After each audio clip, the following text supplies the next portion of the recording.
샬롬. 하나님께서 오늘도 저와 여러분들을 붙드시고 평안 가운데 함께 해주시기 바랍니다. 오늘 하나님께서 우리에게 주시는 말씀은 에베소서 제2장 11절에서 22절까지는 말씀입니다.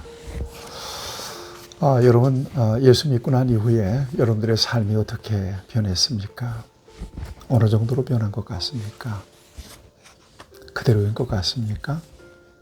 때로 자기 자신에 대해서 실망할 때도 꽤 많습니다. 내가 믿는 사람으로서, 내가 교회의 직분을 가진 사람으로서, 내가 하나님의 큰 사랑을 받고 은혜를 받은 사람으로서 이 정도밖에 안 되나. 예.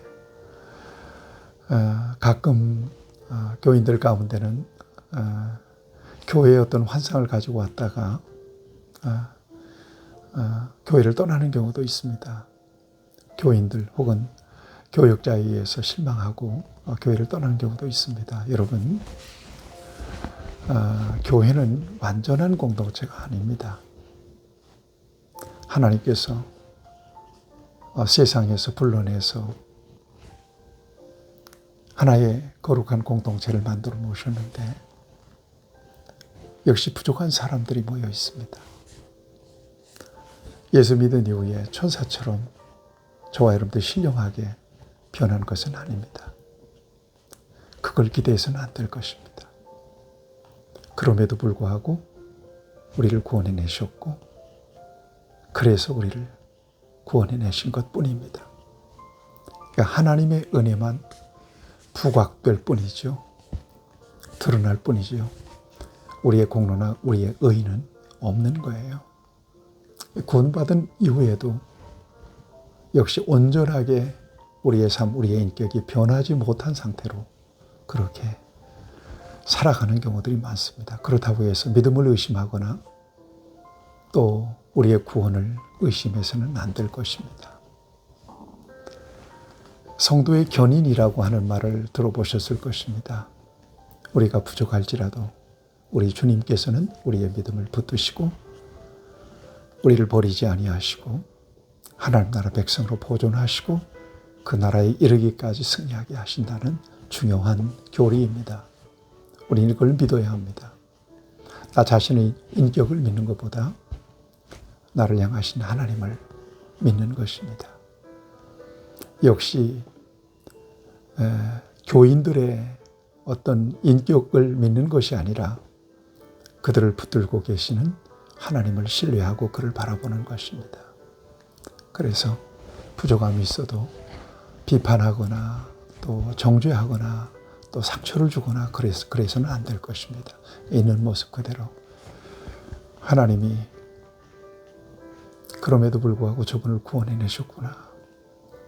또 한편으로 하나님 나 같은 것도 구원해 내셨는데 그러면서 서로 격려하고 서로 축복할 수 있어야 하죠. 이것이 교회 공동체의 중요한 기능이기도 합니다. 자, 오늘 본문 말씀을 보세요. 계속해서 너희 허물과 죄로 죽었던 너희를 살리셨도다. 연장성상에서 이렇게 말씀합니다. 그러므로 생각하라. 너희는 그때 육체로는 이방인이요 손으로는 육체에 행한 할례를 받은 무리라 칭하는 자들로부터 할례를 받지 않은 무리라 칭함을 받은 자들이라 그랬습니다. 육체로는 이방인이었다. 그렇지 않습니까? 에베소 교인들은 육체로는 이방인들이었죠. 할례 받지 못한 사람들이죠. 그러니까 유대교의 관점, 율법의 관점으로 보면 버림받은 백성들이 많습니다. 12절에도 보면 그때 너희는 그리스도 밖에 있었고 이스라엘 나라 밖의 사람이라 약속의 언약들에 대해서는 외인이요 세상에 소망이 없고 하나님도 없는 자이더니. 그렇습니다. 에베소 교인들이 그랬던 사람들입니다. 이방인들이었으니까요. 무슨 할례예요? 무슨 하나님을 알겠어요? 무슨 세상에서 소망이 없고 하나님도 없다 그랬습니다. 무슨 소망이 있었겠어요? 그랬던 그들을 하나님께서 건져냈다는 것입니다. 왜 이런 얘기를 할까요? 그리스도인이 되어서 거듭난 사람이 되어서 하나님의 백성이 되고 하나님 나라 후사가 된 것은 하나님의 특별하신 은혜이며 그 은혜는 세상의 그 어떤 것과도 비교할 수 없이 귀하다는 사실을 드러내기 위해서 이 같은 말을 하고 있다고 믿습니다. 13절 말씀에도 이제는 그랬습니다. 이 에베소서에 보면 시제가 많이 나오잖아요. 그때는, 이제는, 전에는, 이런 그 시제들이 많이 나와요. 이제는 전에 멀리 있던 너희가 그리스도 예수 안에서 그리스도의 피로 가까워졌다는 거예요. 거듭났다는 것은 예수 그리스도 안에서 죄 용서 받았다는 것을 의미하는 거 아닙니까? 다시 태어나는 거예요. 죄의 문제가 해결된 거예요. 예수의 피의 공로로 죄의 문제가 해결되고 그리스도 안에서 하나님과 관계가 회복된 거란 말이에요. 그래서 우리가 예수님 이름으로 기도하고 예수님의 이름으로 예배하고 예수님의 이름으로 충성하잖아요. 예수님의 이름으로 하나님께 담대하게 나아가잖아요. 그를 향하여 우리의 가진 바 담대한 것이 이것이니 그의 뜻대로 무엇이든지 구하면 주시리라. 예수의 이름이에요. 왜 예수의 이름이 귀해요? 십자가의 피의 공로로 우리의 모든 죄를 용서해 주셨기 때문이에요. 그리스도 예수의 피의 공로로만 우리는 하나님과 가까워질 수가, 관계가 회복될 수가 있는 거죠. 여러분, 이것이 바로 구원입니다. 사도 바울이 믿음으로 말미암아 의롭다함을 얻었다. 이 바울 신학의 골자잖아요. 의롭다함을 얻었다는 말은 하나님과 올바른 관계가 회복되었다는 것을 의미하죠. 그러면서 예수의 피의 공로로 우리가 하나님과의 관계가 회복되었다는 사실을 이렇게 14절에서는 밝힙니다. 그는 우리의 화평이신지라 둘로 하나를 만드사 원수된 것 곧 중간에 막힌 담을 자기 육체로 허시고 그랬습니다. 예수 그리스도는 화평이신지라 중간에 막힌 담을 허셨다는 거예요. 예수님이 죽으실 때 성소와 지성소를 나누는 휘장이 위로부터 아래로 갈라지잖아요. 그 성소는 휘장은 무엇을 의미하는 거였어요? 휘장은 곧 그의 육체니라. 히브리서에서 우리가 지나봤지 않습니까? 또 십자가로 이 둘을 한 몸으로 하나님과 화목하게 하려 하심이라 원수된 것을 십자가로 소멸하시고 9절절이 예수 그리스도의 십자가의 공로를 통해서 하나님과의 관계가 회복되었다는 사실을 이처럼 증거하고 있습니다. 이렇게 하나님과의 관계가 회복된 상태, 이 상태가 바로 샬롬입니다. 샬롬, 평화. 이 상태가 바로 구원입니다. 17절에 보면 또 오셔서 먼 데 있는 너희에게 평안을 전하시고 가까운 데 있는 자들에게 평안을 전하셨으니 이는 그로 말미암아 우리 둘이 한 성령 안에서 아버지께 나아감을 얻게 하려 하심이라 그랬습니다.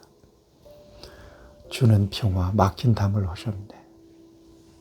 그 찬양 있지 않습니까? 주는 평화 막힌 담을 하셨네. 그래서 저와 여러분들이 하나님을 아바 아버지라 부를 수 있게 된 거고요. 하나님께로부터 예수의 이름으로 구하는 것들을 공급받을 수가 있게 되는 거고요. 구원과 영생을 얻을 수가 있게 된 것입니다. 자, 그 결과 우리는 어떻게 되는가? 여러분 19절에 보면 그러므로 이제부터 너희는 외인이 아니요 나그네도 아니요 오직 성도들과 동일한 시민이요 하나님의 권속이라. 하나님의 권속이 됐다. 하나님의 권속이라고 하는 말은 하나님의 가족이 됐다는 것을 의미합니다. 가족이 되었다. 하우스홀드. 가족이 되었다는 거예요. 우리가 하나님의 가족이라고 하는 그런 의식을 가지고 여러분들이 살아가고 계신지 모르겠어요. 여러분 한번 고백해 보시죠. 나는 하나님의 가족이다. 우리 아버지는 누구예요? 하나님이시죠. 하나님 아버지. 그러므로 하나님의 가족인 여러분들 얼마나 하나님께서 사랑으로 돌보시겠어요. 염려하지 마십시오. 하나님께서 돌보십니다. 여러분 20절 21절에 보면 교회에 대한 말씀을 주고 계십니다. 너희는 사도들과 선자들의 토 위에 세우심을 입은 자라 그리스도 예수 안에 예수께서 친히 모퉁이 돌이 되셨느니라. 그의 안에서 건물마다 서로 연결하여 주 안에서 성전이 되어가고 너희도 성령 안에서 하나님이 거하실 초소가 되기 위하여 그리스도 예수 안에서 함께 지어져 가느니라. 이렇게 말씀하고 있습니다. 연합되었다는 것이죠. 하나 되었다는 것이죠. 성도의 연합체. 이게 뭐예요? 성전이에요. 교회는 성전이에요. 여러분, 어떤 교회가 건강한 교회죠? 연합하는 교회예요. 지체의 연합이죠. 그런 차원에서 여러분, 교회를 통해서 하나님께서 주시는 넘치는 은혜, 또 풍성한 사랑과 교제가 저와 여러분에게 부어지기를 바랍니다. 교회를 통해서 하나님의 사랑을 깊이 경험하시는, 우리는 하나라고 하는 분명한 정체성을 가지고 신분의식을 가지고 하나님의 교회를 바라보시고 교회 생활을 통해서 하나님 나라를 경험하면서 한 걸음 한 걸음 그 나라에 이르기까지 승리하시는 저와 여러분들의 걸음이 되기를 주님의 이름으로 응원드립니다. 하나님 아버지, 저런 우리를 구원해 주시고 하나님의 큰 사랑으로 우리에게 크고 놀라우신 평안을 주신 것을 감사하며 우리를 하나님의 가족으로 삼아주신 것을 감사합니다. 우리의 화평이 되신 예수 그리스도 안에서 하나님과의 친밀한 교제를 누리며 이 험한 세상을 그 믿음으로 넉넉하게 승리할 수 있도록 복 내려주시고 이 땅에 하나님의 교회를 사랑하는 우리 모두가 되게 해 주옵소서. 예수님의 이름으로 기도하옵나이다. 아멘. 여러분 승리하시기를 축복합니다.